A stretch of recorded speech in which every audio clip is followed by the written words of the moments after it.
BJP সরকার আসার পর মোহনপুর বাজারের প্রভূত উন্নতি সাধন হচ্ছে এমনটাই বলছেন মোহনপুরবাসীরা। মোহনপুর বাজারে মৎস্য বাজার, সবজি বাজার সহ বিভিন্ন দালানঘর নির্মাণ হচ্ছে বাজারের ব্যবসায়ীদের স্বার্থে এবং বাজারের উন্নয়নে। অনেকগুলি কাজ ইতিমধ্যে সম্পূর্ণ হয়ে গিয়েছে, আর কিছু কাজ চলছে। এই চলমান কাজগুলি কোন পর্যায়ে রয়েছে সেটা দেখার জন্য সোমবার বাজার পরিদর্শন করলেন মন্ত্রী রতনলাল নাথ। পাশাপাশি তিনি এও জানান, মোহনপুর পঞ্চায়েত সমিতি, মোহনপুর পৌরসভা এবং এগ্রিকালচার দপ্তরের সুপারিনটেন্ডেন্টকে সাথে নিয়ে একটি বাজার কমিটি নির্ধারণ করা হয়েছে, যাতে বাজারের কাজগুলি সঠিকভাবে হচ্ছে কিনা এবং আরও কি কি পরিকল্পনা করা যায় বাজারের উন্নয়নে সেটা নির্ধারণ করার জন্য। পাশাপাশি সংবাদ মাধ্যমের মুখোমুখি হয়ে এই বিষয়ে বিস্তারিত জানান বিদ্যুৎ, কৃষি ও কৃষক কল্যাণ দপ্তরের মন্ত্রী রতনলাল নাথ। এখানে মোহনপুর বাজার এটা একটা এগ্রিকালচার মার্কেট।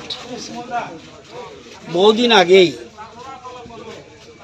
এখানে বেশ কিছু প্রকল্পের কাজ শুরু হয়েছিল। বিল্ডিং, কোথাও সবজি বাজার, কোথাও মাছ বাজার, কোথাও মাংস বাজার এবং অন্যান্য বিল্ডিং এগ্রিকালচার ডিপার্টমেন্ট থেকে করা হয়েছিল অতীতে।